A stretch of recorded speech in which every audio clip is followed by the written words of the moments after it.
He's closing in at the speed. Did he get you? Of course he will. He struck it. He's come back in for a second go and sat very gallantly on his prize. Well done, Alex. If you would like to meet me en route, somewhere in my bag I have a little thank you gift for you.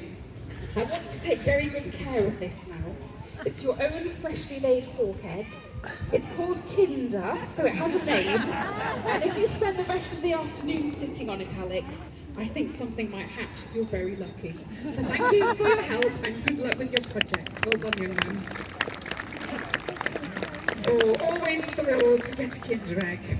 Now, Gabriel is sat proudly upon his catch. And the first thing you'll see him do is to use his feet, his weaponry, to get a good foothold of what he's caught. He cannot pick that up and fly off with it. It's too big and too heavy. So he will slowly start to drag it somewhere into cover. A ditch, under a hedge, into long grass, but somewhere where he can't be seen by another predator.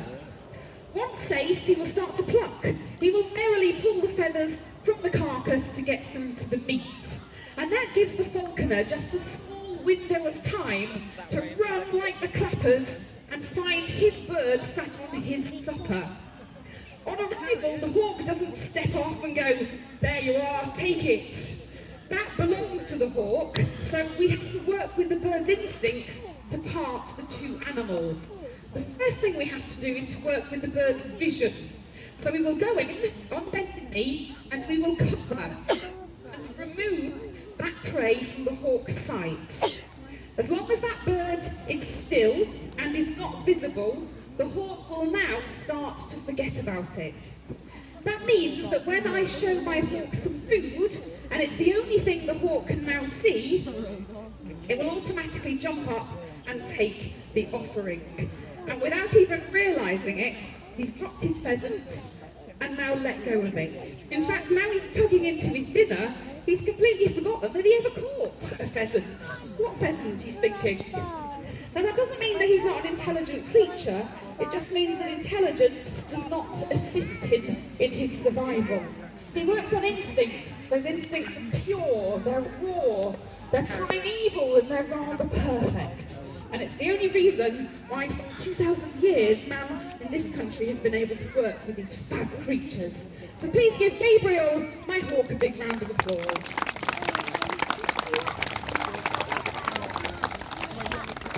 Well, this display is a little bit all about the ladies actually, because the falcon I'm going to fly is not a peregrine falcon, it is in actual fact a lanner falcon. And lanners were native in this country until about the 1790s. They found much favour amongst falconers because being native they're easier to get than some of the species from abroad. They were cheaper because of that, although a male of this size would probably set you back in the region in relative money to about £10,000 today.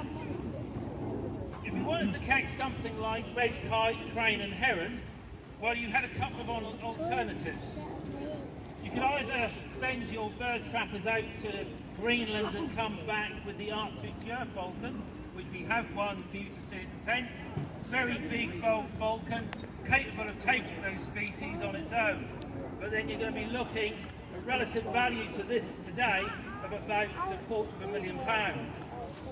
You could go to maybe Scotland or Wales and send your bird trapper to get the peregrine, but then it's £100,000 for a female and about £70,000 for the male, so again quite expensive.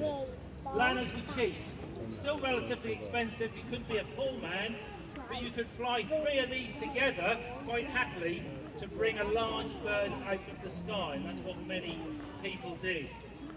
It found much favour amongst lady falconers because it's smaller, so the ladies liked it because of that, and also because the spots on the lanner are pure heart shapes. And again, when we talk about chivalry and the 15th century, it was all part of that too.